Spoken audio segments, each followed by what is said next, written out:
كي أراه يطيب. بسم الله الرحمن الرحيم. الحمد لله رب العالمين، والصلاة والسلام على أشرف الأنبياء والمرسلين نبينا محمد وعلى آله وصحبه أجمعين. Chers frères, chères sœurs, assalamu alaikum wa rahmatullahi wa barakatuh, et bienvenue à tous et à toutes dans la continuité de nos cours. Et Inch'Allah ta'ala, nous allons commencer l'explication, Inch'Allah, étudier ensemble l'explication d'un ouvrage bénéfique à tous, qui est Al-Arba'oun An-Nawawiyya, les 40 hadiths de l'imam An-Nawawi rahimahullah ta'ala, ce grand savant de l'école de l'imam Al-Shafi'i, qu'Allah leur fasse tous miséricorde. Et le fait de reconnaître la valeur des savants, de ces savants qui ont laissé beaucoup de choses, beaucoup d'ouvrages bénéfiques pour la communauté, pour le bien des gens, pour le bien des musulmans, afin qu'ils puissent voir clair et prendre une compréhension correcte. Car cela est important, de prendre la bonne compréhension de la religion, afin d'éviter tout égarement. Eh bien, cette grande imam, Al-Imam Yahya ibn Sharaf An-Nawawi rahimahullah, qui est né à Nawa, dans la banlieue de Damas en Syrie, en l'an 631 de l'Hégire, l'équivalent de l'an 1233, et qui est décédé rahmatullahi alayh en l'an 676 de l'Hégire, qui est l'équivalent de l'an 1278 rahmatullahi alayh. Donc il a vécu pendant 45 ans, l'équivalent approximativement de 45 années, qui est un âge jeune. Et malgré cela, Allah Azza wa Jal, il se ressent de cela qu'Allah Azza wa Jal a mis la bénédiction dans son temps.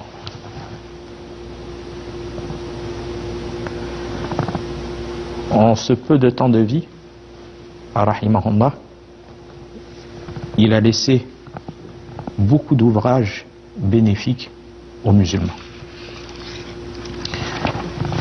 Ce grand savant était spécialiste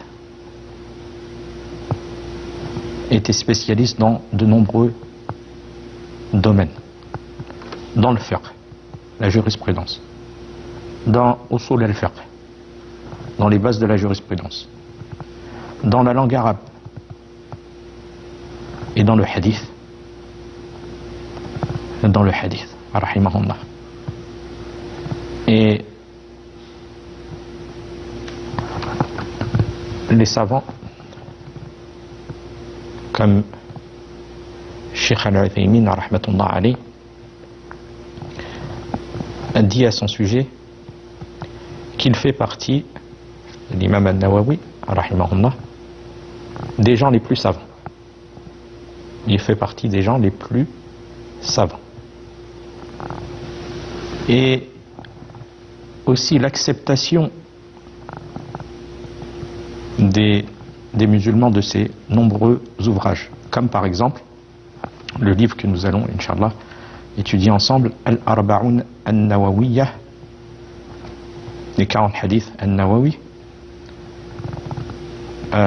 ainsi que Riyad al-Salihin, qui fait partie de ces ouvrages bénéfiques, rahimahullah, et Sharh Sahih Muslim, l'explication de Sahih Muslim. Tout cela font partie de ces nombreux ouvrages que tout musulman jusqu'à notre époque profite et que savants expliquent et profitent aussi. Donc ça fait partie des très grands savants de la Sunna, rahimahullah. Et Cheikh Al-Uthaymin, il dit à son sujet, wallahu a'lam, sur l'imam An-Nawawi, annahu min akhlasi nasi fi ta'lif, que il fait partie des gens les plus sincères dans les écrits des ouvrages. Et aussi les savants disent, wallahu a'lam, que son intention, la propagation de sa science et le profit et l'acceptation des musulmans dans le monde entier de ses ouvrages prouvent la conformité de son intention et son intention sincère envers Allah subhanahu wa ta'ala, qu'Allah le récompense grandement. Par exemple, Riyad al-Salihin, ce livre qui est répandu comme tout autre de ces livres, et ce livre en particulier qui est répandu dans la majorité des mosquées dans le monde entier. Les gens lisent ce livre, rahimahullah. Et aussi, on peut dire aussi de savants contemporains, rahimahumullah, pour ceux qui sont décédés, et qu'Allah préserve ceux qui sont encore vivants, comme Cheikh Mohammed ibn Salih al-Uthaymin, rahmatullah alayh. Wallahu a'lam, cette personne aussi, il se ressent de lui qui fait partie des gens les plus sincères dans la propagation de la religion. Il n'y a pas un endroit dans les boutiques, même dans les pays, dans de nombreux pays, même des pays non musulmans, où tu entres dans ces boutiques et tu ne trouves pas, et que tu trouves des livres, des écrits qui sont des retranscriptions pour la plupart de ces cours audio, et leur science qui s'est propagée dans le monde entier. Et bien évidemment, la personne elle doit revenir vers ces savants dans la compréhension de notre religion. Et en anecdote, il m'est arrivé, moi, personnellement, de demander conseil à un grand savant, un éminent savant, Cheikh Abdel Mohsin Al-Abbad, rahimahullah. Je lui avais demandé conseil dans la méthodologie pour apprendre la science. Et je me rappelle du conseil qu'il m'avait donné, ça remonte à plus de 10 ans, rahimahullah, hafidahullah. Il m'avait donné comme conseil de lire dans les livres de Cheikh Al-Uthaymin, rahimahullah, Cheikh Abdel Aziz ibn Baz, Allah yarhamhum, ainsi que Cheikh Al-Albani, qui ont laissé aussi de nombreux ouvrages bénéfiques. Et ce livre, Inch'Allah, cet ouvrage bénéfique que nous allons étudier, s'intitule Al-Arba'in An-Nawawiyah, les 40 hadiths An-Nawawi. Et en réalité, il contient 42 hadiths. Donc comment se fait-il qu'il s'appelle les 40 hadiths et il comporte en réalité 42 hadiths? Car les Arabes, ils arrondissent les nombres. Si il y a un ou deux hadiths en plus ou un ou deux en moins, ils arrondissent à 40. Comme c'est le cas dans cet ouvrage. Il y a 42 hadiths, ils arrondissent à 40. C'est pour ça qu'ils disent, ils se nomment les 40 hadiths An-Nawawi. Et rahimahullah, il est dit de manière résumée sur sa biographie que c'était une personne qui était simple, qui était connue pour sa piété et sa droiture. Et ces hadiths, ces 42 hadiths, contiennent les bases fondamentales de cette religion. Il a fait une compilation bénéfique des hadiths que les gens ont le plus besoin dans plusieurs domaines, que ce soit dans le domaine, que ce soit en matière de comportement, dans le domaine du comportement, dans les actions que le croyant a besoin de mettre en pratique, dans les bonnes manières et autres. Donc il a laissé 42 hadiths qui sont connus et qui sont enseignés dans alhamdulillah, par de nombreux savants, nombreux étudiants en sciences, prêcheurs. Et puis par la suite, il est venu un autre imam qui a continué son travail et qui a rajouté une dizaine de hadiths pour amener son nombre à une cinquantaine. Cet imam est l'imam al-Hafiz, spécialisé aussi dans le hadith, rahimahullah, l'imam Ibn Rajab, qui a vécu dans les années au 8e siècle de l'Hégire, dans les années 1300. C'est lui qui a continué le travail de l'imam An-Nawawi en rajoutant une dizaine de hadiths pour amener son nombre à une cinquantaine. Puis il le commenta aussi, il donna l'explication de cela dans un livre aussi très bénéfique, intitulé Jami'ul Ulumi wal Hikam. Jami'ul Ulumi wal Hikam. Et cet imam, rahimahullah aussi, Ibn Rajab, qui est né à Bagdad en 736 de l'Hégire et qui décéda en 795 de l'Hégire, et qui a aussi de nombreux ouvrages bénéfiques comme la compilation, l'ajout des 10 hadiths dans son ouvrage intitulé Jami'ul Ulumi wal Hikam, l'ajout de hadiths à l'ouvrage de l'imam An-Nawawi rahimahullah. Et aussi il a l'explication Sharh Sahih al-Bukhari, l'explication, le commentaire de Sahih al-Bukhari, et Sharh ala al-Jami' al-Tirmidhi, aussi le commentaire de Jami' al-Tirmidhi rahimahullah, qui font partie des ouvrages aussi très bénéfiques de ce grand savant rahimahullah. Et le but de ces savants est de pouvoir laisser une science utile et bénéfique aux musulmans.